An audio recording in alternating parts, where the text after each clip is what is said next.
네, 오늘 목요 새벽에 오신 여러분들 주님의 이름으로 환영합니다. 오늘 설교를 시작하면서 사실 여러분에게 드리고 싶은 질문이 하나 있었습니다. 만약에 여러분이 하나님께 한 가지를 질문할 수 있습니다. 그리고 하나님은 그 질문에 대하여 즉각적으로 한 번은 꼭 대답해 주신다면 여러분은 다음 자막과 같이 어떤 질문을 하나님께 하시겠습니까? 똑같이 이 질문을 그대로 크리스천 투데이에서 그리스도인들 20대와 50대들에게 똑같이 질문했습니다. 그때 가장 많이 나온 질문이 바로 다음과 같은 질문입니다. 같이 한번 읽어보겠습니다. 이 세상에는 왜 이렇게 고통이 많은 것입니까? 라는 질문입니다. 도대체 왜 이렇게 이 세상에는 고통이 많은 것입니까? 라는 질문을 하나님께 드리고 싶었다라고 말합니다. 그리고 사람들은 이 질문 앞에 자기 나름대로의 답을 찾으려고 합니다. 그런데 이 질문에 대해서 한 사람은 자신의 삶을 통하여 그 대답을 주고 있습니다. 그 사람이 바로 오늘 우리가 함께 본문을 읽었던 주인공인 욥에 대한 이야기입니다.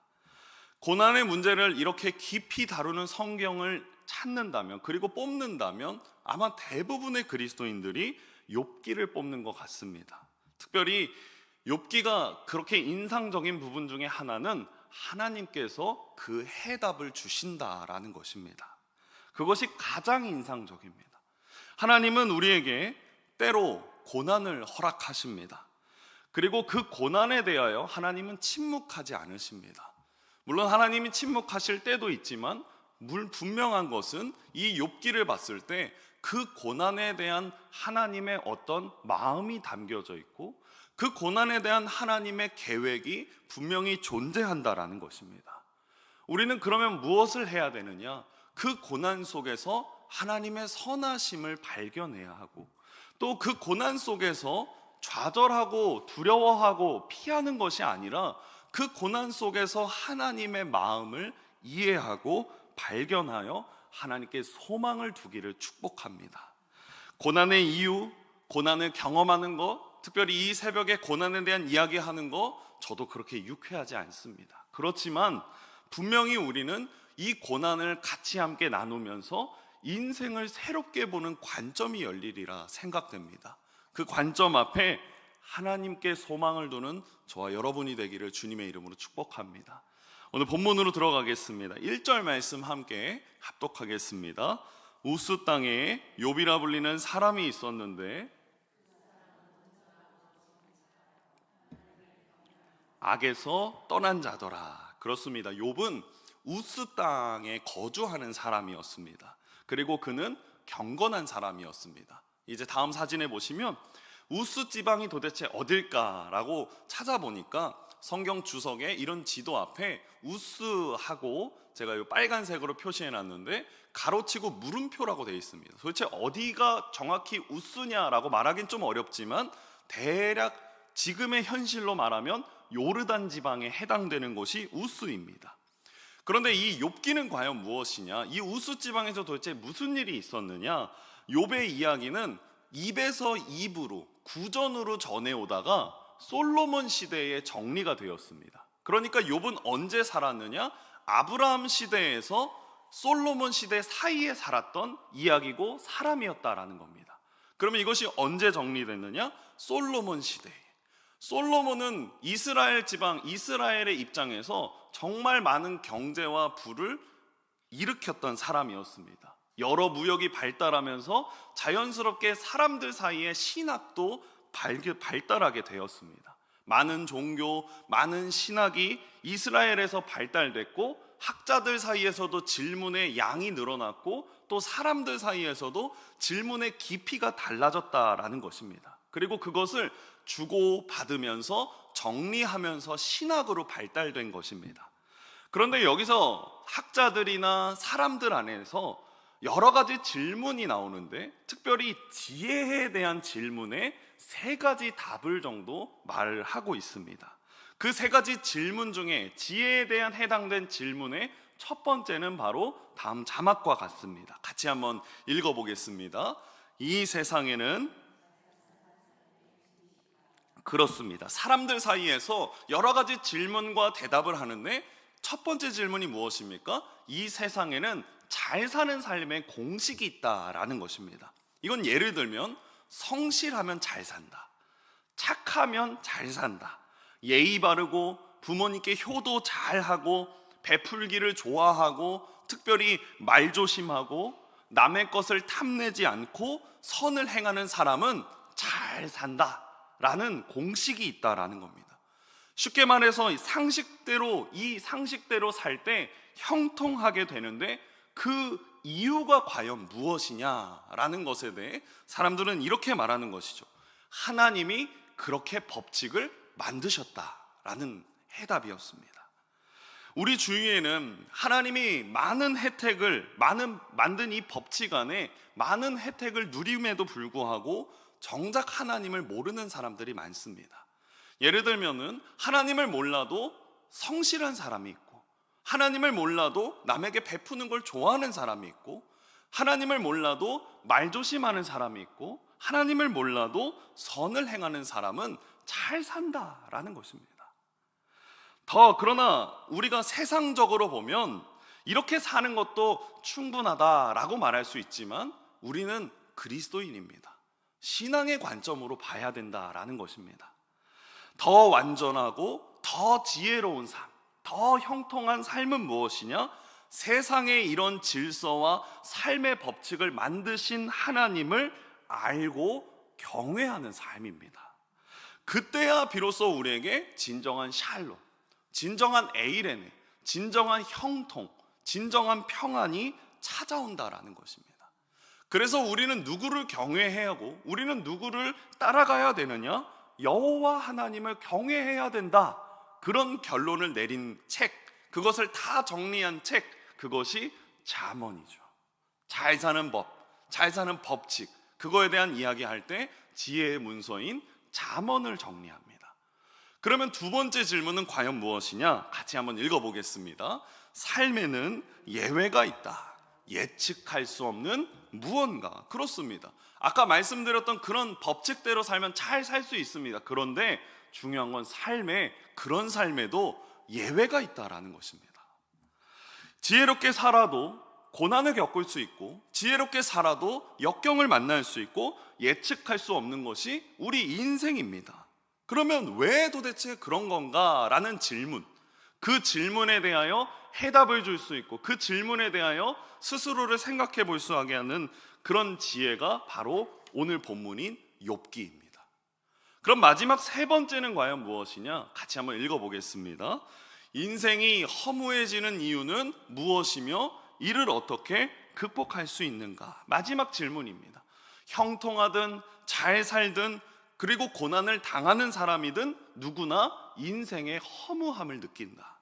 이 인생이 허무해지는 이유가 무엇이며 어떻게 극복할 것이냐? 이 허무의 지혜를 다루는 문서가 바로 전도서입니다. 그러니까 솔로몬 시대의 이스라엘 사람들은 지혜를 세 가지 관점으로 바라본 것입니다. 첫 번째는 형통의 지혜인 잠언을 통해서, 그리고 고난의 지혜인 욥기를 통해서, 그리고 허무의 지혜인 전도서를 통해서 솔로몬 시대의 사람들은 지혜를 바라본 것입니다. 특별히 우리는 두 번째인 욥기에 대해 나눌 것입니다. 욥기는 의롭고 경건하고 심지어 정직하고 말도 조심하는 그 사람에게 고난이 찾아온다라는 것입니다. 그리고 그 고난에 대하여 하나님은 하나님의 뜻과 마음을 말씀해 주고 계십니다. 그러면 욥기의 구조를 먼저 살펴보겠습니다. 욥기는 총 세 부분으로 나누어져 있습니다. 우리가 욥기를 읽으면서 가장 쉬운 1장과 2장에는 이야기 형식으로 되어 있습니다. 욥에 대한 이야기도 있고요, 그리고 하나님에 대한 이야기도 이어지고 있습니다. 그리고 마지막 장 42장도 똑같은 이야기 형식의 산문으로 되어 있습니다. 그런데 중간에 아주 복잡하고 아주 심오하고 아주 깊은 이야기가 운문, 시 형식으로 기록되어 있습니다. 그러니까 산문, 운문, 산문의 구조로 욥기가 이어지고 있는 것입니다. 그런데 우리는 사실 이 1장, 2장에 있는, 그리고 마지막 장만 읽어봐도 욥기에 있는 스토리는 전체적으로 이해가 됩니다. 그러나 핵심은 3장부터 41장에 나오는 여러 가지 그 고난에 대한 관점, 고난에 대한 이야기, 그리고 마지막에 이어지는 하나님의 해답을 보면서 욥기 안에 깊이 있는 고난으로 들어가게 될 것입니다. 다시 오늘 본문 말씀 1절 함께 합독하겠습니다. 우스 땅에 욥이라 불리는 사람이 있었는데 그 사람은 악에서 떠난 자더라. 그러면 이 욥의 인격과 성품, 이것을 한마디로 요약하자면 온전한 사람이었고 정직한 사람이었고 하나님 경외하는 사람이었다라는 것입니다. 욥은 이 부정직한 세대 안에서 분명하게 정직하게 살았습니다. 하나님 앞에서 자기 한계를 알았고 어떤 경우에도 변질되지 않았습니다. 그 결과 어떻게 되었습니까? 욥은 엄청난 축복을 받았습니다. 2절과 3절 말씀 함께 합독하겠습니다. 그에게 아들 7과 딸 셋이 태어나니라. 그의 소유물은 양이 7,000마리요. 3절입니다. 소가 500결이요 암나귀가 500마리이며 종도 많이 있었으니 이 사람은 동방 사람 중에 가장 훌륭한 자라. 2절에 보시면 10명의 자녀가 있었고 자녀들 모두 화목했습니다. 그리고 3절에 보시면 욥은 엄청난 부자였습니다. 그러니까 욥은 복된 환경 속에서도 경건을 잃어버리지 않은 사람이었다라고 말할 수 있는 것이죠. 그리고 이를 단적으로 보여주는 말씀이 5절 말씀입니다. 같이 함께 합독하겠습니다. 그들이 차례대로 잔치를 끝내면 욥이 그들을 불러다가 성결하게 하되 아침에 일어나서 그들의 명수대로 번제를 드렸으니 이는 욥이 말하기를 혹시 내 아들들이 죄를 범하여 마음으로 하나님을 욕되게 하였을까 함이라. 욥의 행위가 항상 이러하였더라. 욥은 자녀들이 어려운 일을 만난 것도 아닌데 즐겁게 잔치를 하고 또 그때 자기 죄를 점검하고 자녀들을 위하여 제사를 드렸습니다. 그런데 드러난 죄를 위하여 제사를 드리는 것이 아니라 혹시라도 죄를 지었을까, 마음에라도 이런 죄를 지었을까, 그것을 위하여 제사를 드렸다라는 것입니다. 다시 말해서 욥은 벌받을 행동을 찾아볼 수도 없는 사람이었다라는 것입니다. 그런 그에게 무엇이 닥쳤습니까? 고난이 닥쳤습니다. 그런데 그 고난이 사건으로 나타나기 전에 어떤 일이 벌어졌느냐, 우리 6절 말씀 함께 합독하겠습니다. 하루는 하나님의 아들들이 와서 여호와 앞에 섰고 사탄도 그들 가운데 온지라. 사탄도 그들 가운데 온지라. 5절까지는 욥의 이야기를 하다가 이제는 하늘로 관점이 바뀝니다. 제가 이 관점을 바꾸면서 다음 사진을 준비해 왔습니다. 하늘에는 하나님이 계시고 그 우편에는 천사들, 즉 하나님의 아들들이라고 말하는 그 천사들이 와 있고 또 그 자리에 누가 있습니까? 사탄도 있습니다. 여기서 주목할 것은 사탄의 위치입니다. 하나님은 반역하고 타락한 이 천사인 사탄을 지옥에 완전히 가두기 전에 그의 활동을 제한하셨고 그 제한적 안에서 어느 정도 자유분방하게 다닐 수 있도록 또 허용도 하셨습니다. 본문 7절 말씀 우리 함께 중반절에 보시면 하나님은 말씀하십니다. 사탄에게 네가 어디서 왔느냐라고 물으십니다. 하나님은 이 말씀은 궁금해서, 사탄이 도대체 어디서 왔을까를 궁금해서 말씀하신 것이 아닙니다. 하나님은 단지 네가 어디를 다녀왔는지 나에게 보고하라 라는 말씀입니다.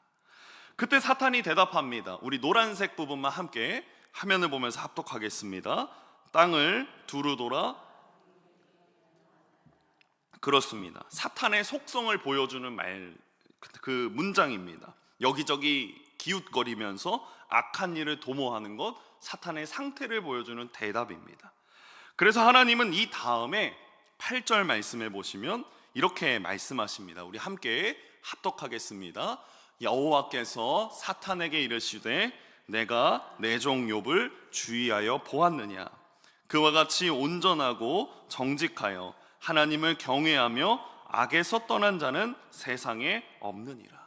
저는 오늘 이 말씀을 보면서 여기서 말씀의 제목을 정했습니다. 네가 내 종 욥을 주의하여 보았느냐. 하나님의 이 말씀, 하나님의 성품을 그리고 하나님의 인자하심을 보여주는 말씀이라고 생각 들었습니다. 하나님은 하나님을 경외하고 하나님을 사랑하고 하나님을 귀히 여기는 사람을 주목하고 계십니다. 그리고 주목만 하시는 것이 아니라 하나님 자랑하시는 분이십니다. 하나님이 저와 여러분을 보고 계십니다. 주목하고 계십니다. 우리는 이 사실을 잊지 말아야 합니다. 혼자 있을 때도, 외롭게 힘들게 있을지라도, 울고 있을 때라도, 혹은 기뻐할 때에라도 하나님은 우리를 주목하고 계십니다. 그리고 우리가 그 상황 속에서 정직하고 바르게 살려고 하는 그 모습을 보며 하나님은 자랑하시는 분이십니다. 그런데 이어지는 사탄의 특징을 보십시오. 9절 말씀 우리 함께 합독하겠습니다. 사탄이 여호와께 대답하여 이르되 욥이 어찌 까닭없이 하나님을 경외하리까. 사탄은 고발자입니다. 사탄의 헬라어로 디아블로스라고 말하는데 틈 사이를 벌려놓다라는 뜻입니다. 하나님과 우리 사이에 밀접한 그 관계에 들어와서 틈 사이를 벌려놓으려고 하는 자가 사탄이라는 것입니다. 그건 다시 말하면 이간질하는 존재가 사탄인 것입니다. 9절 말씀에 다시 보시면 빨간색 부분만 합독하겠습니다. 욥이 어찌 까닭없이 하나님을 경외하리까. 다시 말해서 사탄은 하나님께 이렇게 말하고 있는 것입니다. 하나님, 인간은 하나님을 까닭없이 섬기는 존재가 아닙니다. 얻어먹을 것이 있어야, 어떤 까닭이 있어야 하나님을 경외하는 존재입니다. 하나님을 있는 그대로 사랑하는 사람은 없습니다 라고 말하는 것입니다. 사탄은 인간의 신앙을 비하했습니다. 그러니까 사탄이 볼 때 인간의 순수한 사랑, 하나님을 향한 순수한 신앙, 그것은 결코 없다고 주장하는 것입니다. 이익이 있고 어떤 것이 까닭이 있어야 하나님을 경외하고 사랑한다라고 말하고 있는 것입니다. 그리고 이어서 사탄의 도전에 하나님은 12절에 이렇게 말씀하십니다. 함께 합독하겠습니다. 여호와께서 사탄에게 이르시되 내가 그의 소유물을 다 내 손에 맡기노라. 다만 그의 몸에는 내 손을 대지 말지니라. 사탄이 곧 여호와 앞에서 물러가니라. 하나님은 욥의 믿음을 아셨습니다. 그리고 욥을 통해서 하나님은 아름다운 신앙의 본질을 이제 가르쳐주고 계시는 부분입니다. 그래서 하나님은 욥의 고난을 허락하시면서 12절 후반절에 나오는 그의 몸에는 내 손을 대지 말지니라 라는 한계도 분명하게 정해주셨습니다. 여러분, 저는 오늘 이 말씀을 묵상하면서 우리는 정말 누구나 자신의 욥기를 써나가고 있음을 알게 됐습니다. 이제 욥은 고난의 현장으로 들어갑니다. 욥만이 아니라 모든 고난을 당하는 사람들은 아마 자신의 욥기에서 욥과 같이 출전하는 선수가 될 것입니다. 그리고 그의 고난을 주변 사람들도 다 볼 것입니다. 또 누구도 봅니까? 하나님도 보시고 또 사탄도 보고 있습니다. 고난이 왔는데 그 고난 속에서 하나님, 이 고난도 하나님의 손에 있음을 믿습니다. 하나님, 이 고난을 통해서 나에게 가장 좋은 것을 주시려고 하시는 것을 믿습니다. 나는 하나님의 사랑을 신뢰하고 하나님의 선하심을 의심하지 않습니다 라고 하며 견고히 붙들면 승리하는 하나님께서 고난 속에 함께 하실 것입니다. 그러나 휘청거리고 원망하고 좌절하고 하나님을 떠나버린다면 사탄이 말한 대로 까닭 있는 대로 섬기는 사람입니다 라고 보여질 것입니다. 이런 의미에서 우리 모두는 자기의 욥기를 쓰는 사람들입니다. 오늘도 우리에게 어쩌면 고난이 예고 없이 찾아올 수 있습니다. 그러나 좌절하고 원망할 이유가 없습니다. 하나님이 우리와 함께 하시기 때문입니다. 그러니 고난의 시간 앞에 주님 앞에 정직하게 그 본질을 드러내는 시간이 고난의 시간이라는 것을 깨닫기를 소망합니다. 우리가 만나는 모든 사건은 우연이 아닙니다. 그리고 하나님이 모르시거나 통제를 벗어나는 일은 전혀 없습니다. 하나님이 뜻이 있어서 우리에게 허락하신 것입니다. 고난이 찾아올 때 낙심하지 마십시오. 고난이 찾아올 때 두려워하지 마십시오. 하나님은 한계를 정해주신 분이시고 하나님은 감당할 만한 시험을 주시는 분이십니다. 여러분, 고난이 없는 시대가 있었습니까? 고난이 없는 그리스도인이 존재했습니까? 하나님을 믿으며 고난이 없었다라고 말하는 사람이 단 한 명이라도 있습니까? 어쩌면 고난을 겪을 때, 어쩌면 환난 속에 있을 때 우리의 신앙은 더욱더 선명해집니다. 우리가 진짜 믿고 있는 것이 무엇인지 그때 알게 될 것이고, 우리가 선명한 신앙의 태도가 어쩌면 고난 속에서 더 확연하게 드러날 것입니다. 그러니 고난 앞에 내 신앙의 참 모습이 드러날 때 놀라지 마십시오. 그리고 두려워하지 마십시오. 바울은 믿음의 선배로서 우리에게 이렇게 권면합니다. 히브리서 10장 35절과 36절 말씀입니다. 함께 화면을 보며 합독하겠습니다. 그러므로 너희 담대함을 버리지 말라. 너희에게 인내가 필요함은 너희가 하나님의 뜻을 행한 후에 약속하신 것을 받기 위함이라. 여러분, 담대하십시오. 우리에게 고난이 찾아와서 인내해야 될 때 그 고난이 찾아오면 기뻐하십시오. 이는 우리의 삶에 하나님 때문에 바뀌는, 우리 삶이 완전히 뒤집어지는 시간입니다. 그리고 오늘 이 말씀 10장 36절 말씀처럼 우리가 하나님의 뜻을 행한 후에 약속한 것을 받을 수 있습니다. 여러분, 그 약속한 것을 받을 때 이 약속이 무엇으로 들리십니까? 저는 구원으로 들립니다. 구원이요. 그 어떤 것도, 그 무엇과도 비교할 수 없고 포기할 수 없는 구원, 그 구원이 우리에게 약속됐다라고 한다면 우리의 삶의 고난에 무엇이 찾아오든 그 약속을 바라보며 신실하게 나아갈 것입니다. 저와 여러분이 오늘 이 목요일에 까닭을 넘어서서 고난이 찾아와도 승리를 하나님께 올려드리고 그 고난 속에서도 담대함을 잃어버리지 않기를 주님의 이름으로 축복합니다. 그런 저와 여러분이 되기를 주님의 이름으로 축복합니다. 기도하겠습니다. 저 작은 동네인 우스, 지금은 알려지지도 않은 그 땅 한 구석에 살던 욥을 주목하신 하나님, 오늘도 우리를 주목하고 있음을 믿습니다. 그러나 우리의 모습은 욥처럼 온전하거나 정직하지 못할 때가 너무나 많습니다. 때묻고 부정직한 이 세대를 살아가면서 욥처럼 온전하고 정직하고 하나님을 경외하고 악에서 떠난 사람이 되게 하시옵소서. 어떤 경우에도 하나님 믿고 하나님 신뢰하며 까닭을 넘어서는 신앙의 사람들이 되게 하여 주시옵소서. 오늘 청년부 수련회를 떠납니다. 하나님이 수련회 가운데 함께 하시고 그곳에 욥과 같은 믿음의 사람들이 일어서게 하시고 그 출발의 시간이 되게 하여 주시옵소서.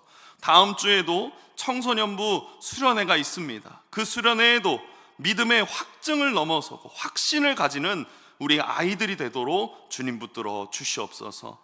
특별히 하나님의 뜻과 선하심이 몸과 마음이 아픈 환우들에게 일어나기를 기도합니다. 환우들에게 주님의 의로운 손이 함께하사 치료받게 하시고, 수술을 앞두거나 회복 중에 있거나 오늘 퇴원하는 환우들에게도 치유의 능력을 더하시고 친히 머리마다 그들을 안수하여 주시옵소서. 모든 것을 주님께 맡기오며 살아계신 예수님의 이름으로 간절히 기도드렸습니다. 아멘.